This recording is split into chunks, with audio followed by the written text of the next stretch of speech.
y finalmente haces las cosas porque te nacen, y eso que te nacen deben ser pues, estos genes que te empujan en una dirección, ¿no?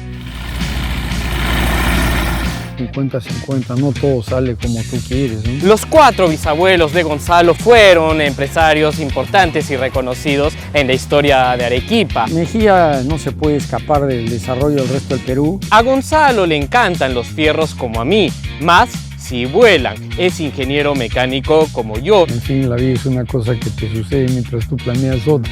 Como tantas historias que conocemos, nadie es profeta en su tierra, ¿no? Tuvo la amabilidad de invitarnos cuando empezamos este proyecto a reconocer la desembocadura del río Tambo por los cielos y también la zona de Chayascapa y la quebrada de Chule por el aire. Y dices, qué maravilla es Mejía, qué lindo, ¿no? Se decía hacer la Chirisuya. Gonzalo dirige Inca Motors y Autriza, tiene una participación relevante en el grupo Mitchell y en la administración de Santa Catalina. Ha participado en muchos negocios como Kentucky en Chile, fue en algún momento el mayor acopiador de arroz del país e importó papa cuando escaseaba en el gobierno de García. Dirigió también el Banco del Sur y su papá la empresa que distribuía Coca-Cola en Arequipa. Si alguien sabe de negocios, tiene que ser él. Muy peligroso, pero era lo más divertido.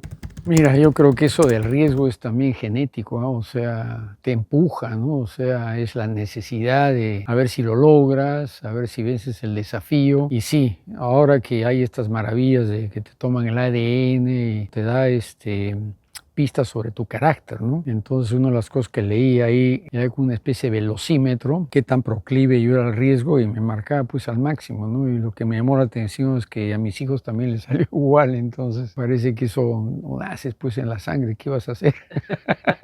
Tomo mis riesgos, pero siempre me he considerado bastante racional, mido muy bien el riesgo antes de ejecutarlo, ¿no? Pero me acuerdo que, por ejemplo, en una época quería hacer ala delta, me fascinaba la idea, pero me puse a leer sobre las probabilidades de problemas y caídas y accidentes, y era alto, ¿no? Entonces dije, no, Gonzalo, búscate otro deporte. Sin embargo, digamos, tú has volado. No puedes evitar la sensación de volar porque es una maravilla, ¿no? Tú me has acompañado y sabes de lo que estoy hablando, ¿no? Es la máxima libertad, es como digo, más cerca de Dios, ¿no? Por algo está arriba, ¿no? Pero sientes esa cosa maravillosa. Tú has hecho lo que has querido en la vida, ¿no? Creo que también te ha gustado siempre la velocidad en el auto. Poquito. Te has nadado, porque también, igual sí. Que tu hermano han sido buenos. Tumberos, sí, tumberos. Y digamos, yo tengo ahí una pregunta. ¿Por qué crees que en esta generación ya no hay muchos tumberos? ¿Somos más cobardes o más cautelosos? Yo veía a mi papá cuando yo era niño, sí. Y todos ustedes tumbeaban fuerte. Mira, yo creo que una de las explicaciones puede ser que, claro, en esa época no había muchas más alternativas, no había el casino, no jugabas frontón, no jugabas tenis, era la playa, ¿no? Y entonces probablemente nuestro principal deporte era bañarse y ya está, pues ahí pasar el tumbo, ¿no? Yo lo he visto también en las generaciones mayores a mí, ¿no? Los calatos y los mayores de los calatos, todos tenían esas aficiones similares, ¿no? Claro, entre todos ellos siempre había gente que corría más riesgo que las otras, pero generacionalmente sí, todos estaban tirados a ese lado, ¿no? Creo que era porque era prácticamente lo único que había que hacer en la playa, ¿no? Excepto las paletas, se jugaba, bueno, su ring, algunas cositas así, ¿no? Pero tú eras la playa, ¿no? Para los que recuerdan antes la carretera que va a la curva, antes de que hagan las irrigaciones y este desfogue para hacer la irrigación, eran lagunas, espejos de agua a ambos lados de la carretera. La carretera pasaba al centro y habían estas lagunas pues lindas, ¿no? Y como esquiábamos en el mar, en Matarani, y ahí se nos ocurrió, pues dijimos, oye, acá se podría esquiar. El que se inventa la esquiada ahí es Gonzalo Bedoy, que un día viene con los esquís acá a la casa. Ya, vamos al bote. No, vamos a ir a esquiar a las lagunas. Soñó una noche que esquiaba en las lagunas y al día siguiente fuimos a esquiar a las lagunas. Un atractivo hasta que el Álvaro Nochvander agarramos con el auto una soga suficientemente larga y efectivamente pues empezamos a esquiar ahí, que era de lo más divertido. Claro, como teníamos 18 o 20 años, al que estaba esquiando aumentar la velocidad del auto, entonces íbamos a 100 por hora y el pobre que estaba esquiando tenía más alternativa que pegarse al agua como pudiera, terror de caerse a esa velocidad, ¿no? Y entonces gozamos de eso mucho hasta que, claro, hubo un accidente ahí. Álvaro Neuchándor se fue contra la pista, digamos. No se abrió lo suficiente y se dobló el dedo, no fue nada mayor, pero ya digamos, ahí murió el tema, ¿no? Decimos que era muy peligroso. Si hay algo bonito de Mejía, son justamente eso. Creo que le estarías quitando la personalidad de ese pueblo. ¿Y sabes quién te jalaba un carro? En bote, Ya. agarra 40 kilómetros, es ¡puf! No, pero...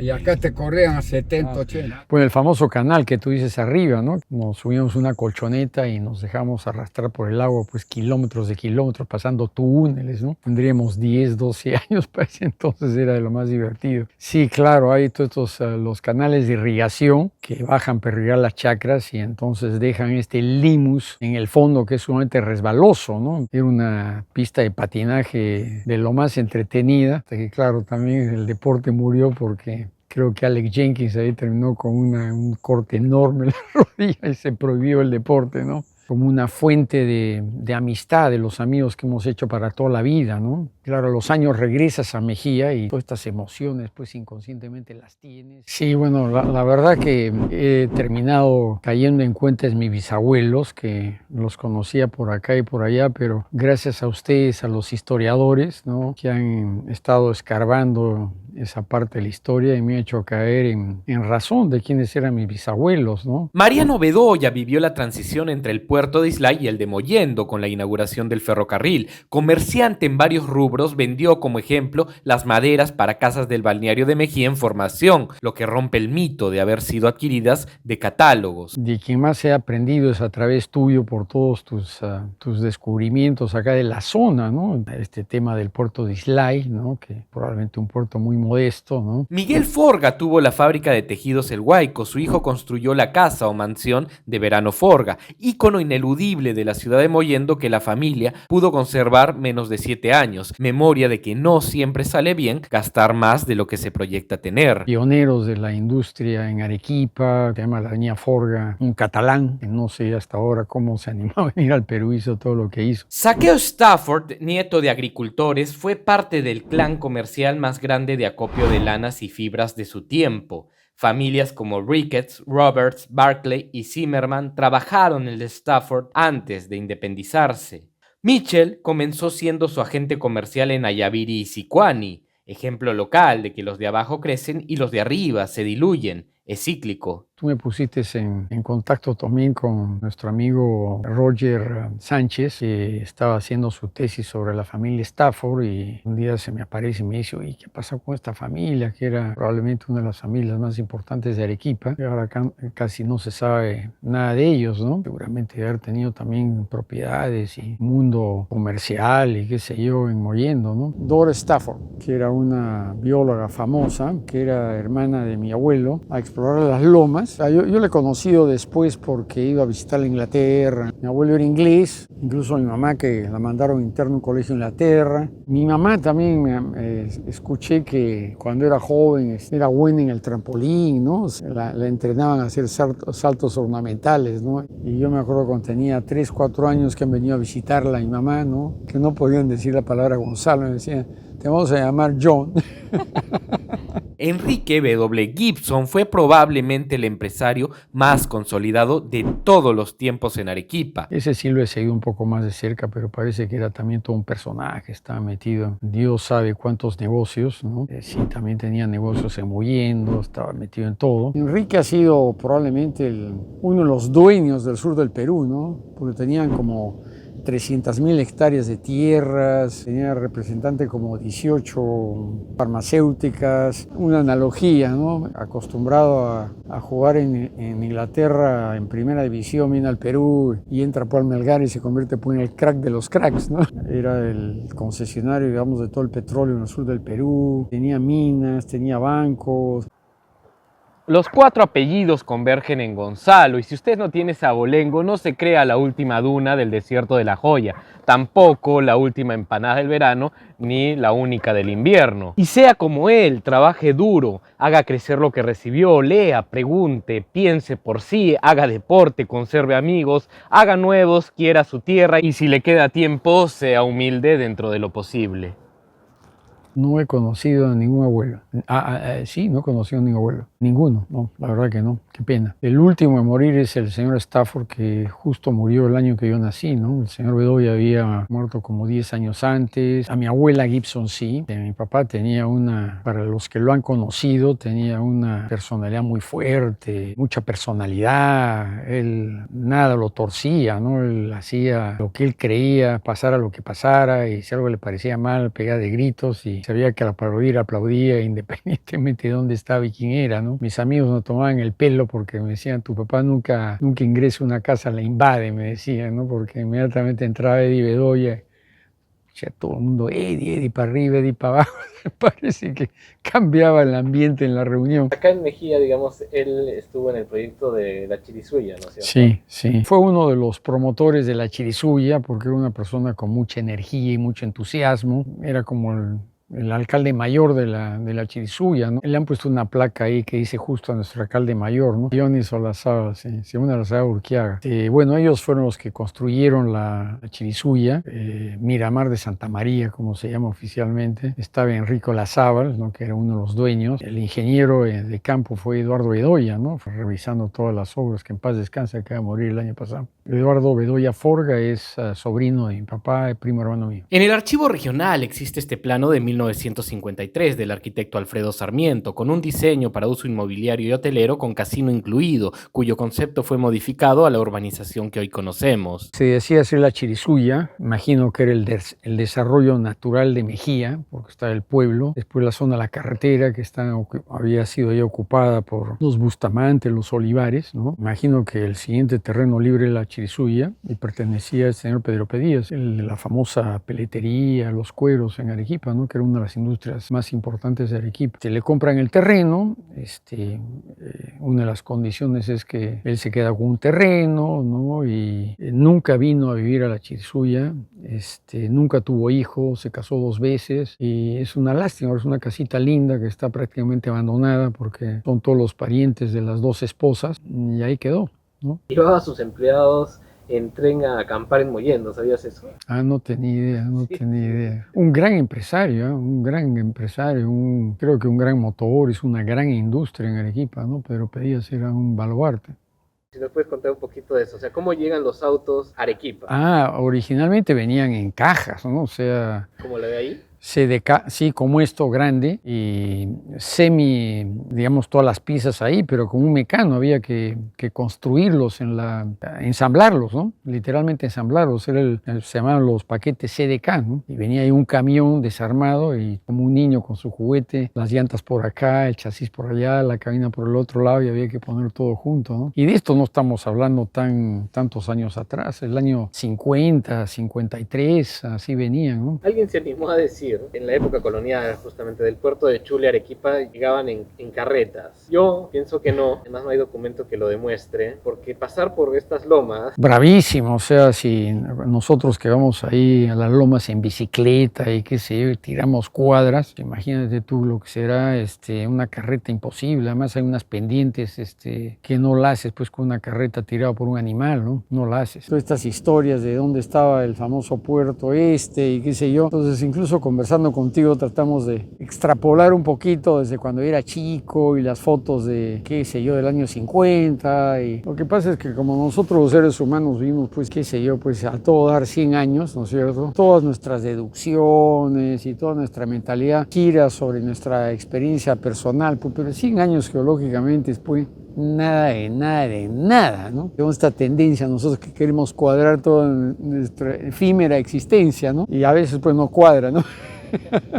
Porque no había pasada entre esta playa y la otra playa, no había pasada, ¿no? O sea, era mar. Yo creo que por lo menos unas 4 veces he visto que se ha juntado la segunda y la tercera playa y no es tan fácil verlo porque uno no está acá, porque esto puede ocurrir pues en septiembre o puede ocurrir en octubre, ¿no? Lo máximo que he visto ha sido 4.7 metros, ¿no? Además me he vuelto muy obsesionado con este tema de la altura de los tumbos porque no quiero que se vuelva a meter a mi casa. No solamente se mete a mi casa, sino el jardín, lo mata, ¿no? Yo que soy un amante de las plantas, de niño veníamos en tren, yo me acuerdo cuando veníamos y no había la no había asfaltado, no era buscar trochas en la Pampa de la Joya, y después era muy importante encontrar la bajada de Guerreros. Me acuerdo también que había una zona crítica en medio de la Pampa, que es una falla geológica, que es una subida bien empinada, que había que tomar vuelo para pasarla, si no te quedas encallado ahí. Pero claro, como la familia se transportaba así, entonces claro, yo tenía pues 3, 4 años y me enviaban a mí con la nana, qué sé yo, y la mitad de las cosas por tren, ¿no? Me acuerdo de ese viaje en tren eterno, para mi edad era eterno. Arequipa le debe mucho de su historia a los medios de movilidad, ¿no? Yo siempre veo a Arequipa como una especie de hub, pulpo, Sí. de donde salen todos los caminos, Sí. un conector, ¿no? Del sur. ¿Tú cómo Sí. lo ves? Originalmente Arequipa pues tenía el río Chili y 4 chacras, ¿no? Lo que era años atrás, lindo. Me acuerdo a este famoso historiador Arnold Toynbee, que escribió cuando pasó por Arequipa y dijo, una de las ciudades más hermosas que yo he visitado en mi vida, ¿no? Entonces, claro, si lo dice un arequipeño tiene mucho valor, pero un historiador del nivel de Arnold Toynbee, pucha, te hace pensar, ¿no? Entonces, probablemente esta campiña linda, los volcanes nevados, el cielo full estrellas, un oasis en medio del desierto, ¿no? Arequipa tiene mucho peso porque probablemente es el centro de la minería en el sur, ¿no? Legal e ilegal. Siempre nosotros con cierto desprecio nos referimos a la gente que vive en el Caribe, que la naturaleza les da todo y que están durmiendo bajo su árbol de cocos y ¡pac! Le cae un coco, ¿no? Y la vida es así de fácil. Y acá en Arequipa tal vez, pues, como era este pequeño oasis en medio de nada, la vida ha sido ardua, ¿no? O sea, ha habido que pelearla duro para poder sobrevivir. Y yo creo que esa es un poco la razón de los empresarios, ¿no? Por ejemplo, yo veía cuando estuve metido en el tema del arroz, me acuerdo que en el norte de 1 hectárea sacaban como 6 toneladas y en Arequipa como 18, ¿no? En el norte tiraban así la semilla, en cambio acá plantita por plantita la van plantando simétricamente, ¿no? Mira tú el trabajo, ¿no? 50-50, 50-50, no todo sale como tú quieres, ¿no? Pero quien no arriesga no gana, ¿no? Pero es divertido crear cosas nuevas, además es divertido crear cosas pensando también que vas a ayudar a la sociedad, ¿no? Tengo 6 nietos que vienen todos los años, cuando todavía son chiquitos y los papás los traen porque los hijos adoran Mejía, como yo. Mejía no se puede escapar del desarrollo del resto del Perú y depende básicamente de 2 factores que son los que han cambiado Mejía, ¿no? Desarrollo demográfico y capacidad adquisitiva, ¿no? Hace pues, ¿qué te digo yo? 40 años, ¿eh? Habían 4 autos en Arequipa, ¿no? O sea, no había importación de vehículos nuevos, había unos impuestos enormes para los vehículos, la gente pues no tenía la posibilidad de llegar a la playa, ¿no? O era carísimo, ¿no? El combustible era carísimo. Había un solo vuelo, habían 2 vuelos entre Arequipa y Lima, y ahora hay 27 vuelos. El agarrar un avión está al alcance de todo el mundo, el comprar un auto está al alcance de todo el mundo, ¿no? Y claro, hemos tenido años de enorme desarrollo económico, sobre todo entre el 2000 y el 2010. Entonces, Mejía va a depender de esos factores, ¿no? Cuánta plata tiene a buena cuenta la gente para llegar a la playa. Y la gente tiene los recursos, ¿quién no quiere ir a la playa, no? Bueno, y de ahí Mejía es atractivo, la gente viene a Mejía porque como ha sido, digamos, el sitio más pituco, las casas supuestamente más bonitas, y es muy natural, quieren venir acá, ¿no? Por lo menos ese es el pensar general de gente. Hay otra gente que dice, no, voy a buscar un pedazo de playa que no haya nadie, entre menos gente voy a estar más feliz, pero los humanos pues somos una especie gregaria y nos encanta estar rodeados de más gente, ¿no? Pasa en todo el mundo. Entonces sí, siempre he tenido esta inquietud de los negocios y hacer que las cosas caminen y me entusiasma mucho, ¿no? Yo he dedicado gran parte de mi vida a eso, ¿no?